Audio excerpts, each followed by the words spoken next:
Cutting channel people, நம்மளோட இளையராஜாவோட மகளான பவதாரிணி இறந்துட்ட நிலையில் அவங்க வீட்டில் இப்போ கட்டுக்கட்டாக வந்து பணம் சேகரிக்க வச்சுருக்காங்க. அந்த பணத்தெல்லாம் வந்து அவங்க என்ன பண்ணணும் அப்படின்னு சொல்லி சொன்னது தான் வந்து ரொம்பவே ஷாக்கிங்கான ஒரு விஷயமா இருந்திருக்கு. என்னப்பா இது இப்படிலாம் இது சொன்னாங்களா உண்மையாகவே அப்படின்ற மாதிரி எங்களுக்கே ஷாக்கிங்காக இருக்க ஒரு சில விஷயங்கள் இப்போ சோசியல் மீடியாவில் வளர்ந்து வந்துட்டுருக்கு. அது என்ன ஏது அப்படின்னு சொல்லி உங்களுக்கு ரொம்பவே தெளிவாக டீட்டெயிலாக எக்ஸ்பிளைன் பண்ணிக்கணும்ல. நான் பேஸ்ட்டை கேட்க ரெடியாக இருப்பீங்க நம்புகிறேன். வாங்க ட்ராவல் பண்ணிக்கலாம். முதல்ல ஒரு விஷயமே என்ன அப்படின்னு பார்த்தீங்கன்னா, நம்மளோட பவதாரிணி வந்து இறந்து போய் கொஞ்ச நாள் ஆகிட்டுருக்கு. இப்போ அவங்க வீட்டில் வந்து இப்போ என்ன பண்ணியிருக்காங்க அப்படின்னு பார்த்தீங்கன்னா, கட்டுக்கட்டாக வந்து நிறைய பணங்களை வந்து கண்டுபிடிச்சிருக்காங்களாம்.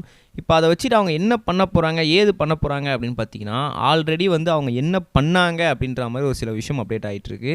அதில் என்ன பண்ணியிருக்காங்க அப்படின்னு பார்த்தீங்கன்னா, அந்த பணத்தை எப்பயுமே வந்து அவங்க ஏழை குழந்தைகளுக்காக வந்து கொடுப்பாங்க அப்படின்ற மாதிரியும் சொல்லியிருக்காங்க.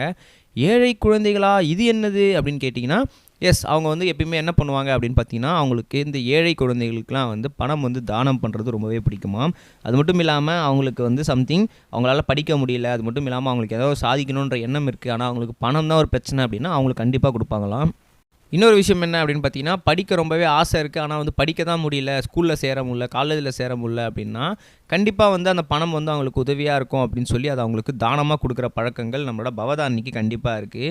ஸோ அந்த ஒரு விஷயத்துக்காகவே வந்து பீரோவில் கண்டிப்பாக வந்து பணங்களை வந்து வச்சுருப்பாங்களாம். அவங்களோட ஜென்ரல் பர்பஸை விட யாராவது ஒருத்தவங்க வந்து இந்த மாதிரி உதவின்னு வந்து கேட்டாங்கன்னா கண்டிப்பாக அதை பண்ணணும், அதுவும் முக்கியமாக குழந்தைகளுக்கு பண்ணணும் அப்படின்றதுக்காக வீட்டில் நிறைய பணங்கள் கட்டுக்கட்டாக சேகரித்து வச்சுருப்பாங்க.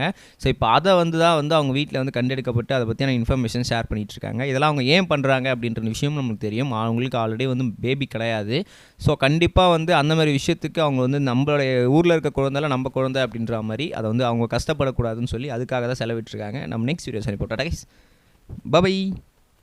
இது வரைக்கும் கனெக்டிங் டிவிக்கு சப்ஸ்கிரைப் பண்ணனா மறக்காமல் சப்ஸ்கிரைப் பண்ணிக்கங்க. உடனடி அப்டேட்ஸ் பெறுவதற்கு நோட்டிஃபிகேஷன் பெல்லையும் கிளிக் பண்ணிக்கங்க.